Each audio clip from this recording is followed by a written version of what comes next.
to Very Victoria Crafts. Glad you could join us today. Today the project I'm going to be making is this project here, which is a variation on a card in a box, which I know are really popular at the moment. They are designed so that they fold flat and fit within your envelope. Now, a lot of the tutorials I've seen out there have got sizes used to work with American sized paper, which is a little bit different to RA4, and so I've tweaked the sizes and I've come up with this design, which means that you can get two out of a sheet of A4 cardstock, so it's much more economical and means that you don't have as much wastage and fits within our standard C6 envelopes. So let's get started. So first we take our piece of A4 cardstock and our Stampin' Up trimmer and open that out to show you. Don't need that open, but it has a full 12-inch base, and you then line this up on the long side to 14.7 centimetres and cut that exactly in half.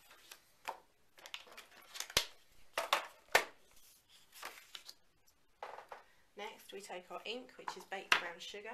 This is Naturals Ivory cardstock, by the way, which I think is gorgeous. It has this lovely flex texture in it, and our hardwood stamp. I find it easier with the larger stamps to ink them up this way up. I just ink up our stamp, give it a really good coverage of ink.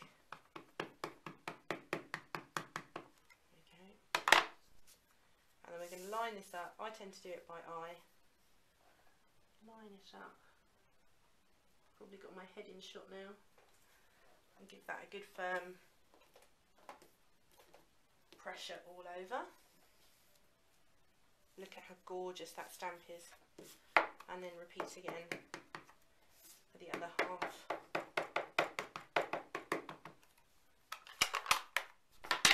There we go. And again by eye, line it up. I wouldn't worry too much about imperfections. After all, things that are natural are never perfect. There we go, and voila, beautiful stamped cardstock. Okay, then we're going to bring in our trimmer,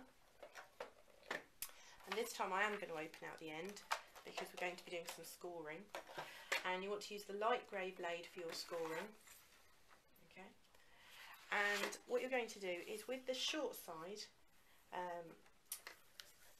against the measuring down the side, you are going to score this in half, okay, which is 7.3 centimetres with a light grey blade and just some pressure, 7.3 centimetres.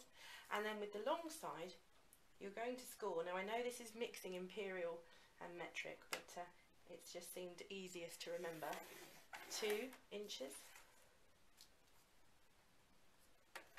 4 inches, 6 inches, and 8 inches, which leaves us, if I turn it over, it leaves you with this really thin strip down here, which is really useful for forming our tab. Okay, now bring in our scissors. It might be really tricky for you to see. I hope you can see that you've just got this grid pattern across here. Okay, now what we're going to do is, you could use your trimmer. For the sake of speed, I'm just going to use my snips. Is you're going to cut up to the section across the middle. And normally, when you've done scoring, you'd be folding and burnishing and making sure that all your lines are really crisp.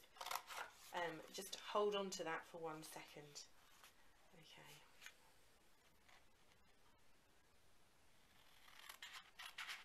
And you're going to cut away this section here.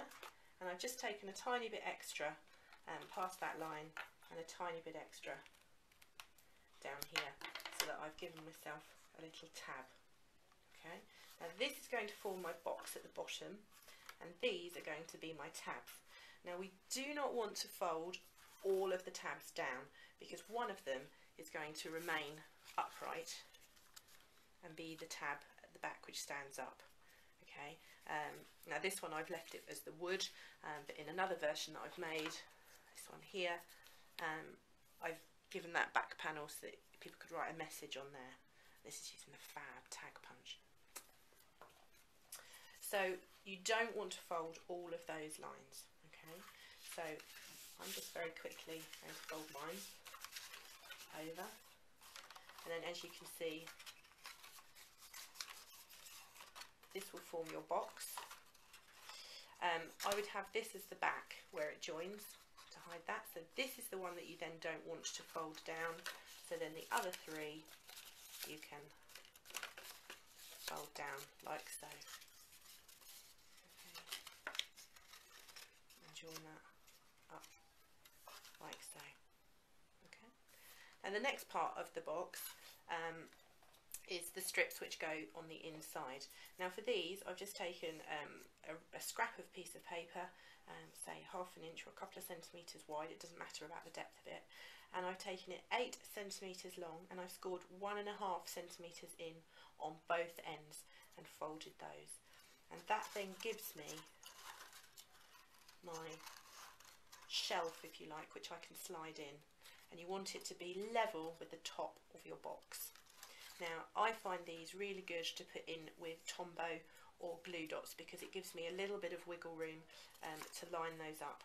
If I show you on this one here, you can see I've got 2 shelves going across.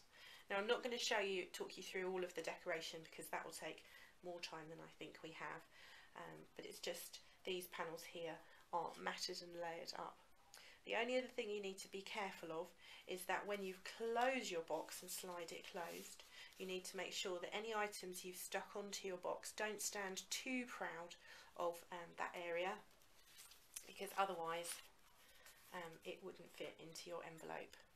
But apart from that, the decoration is up to you, and I've seen so many wonderful varieties out there.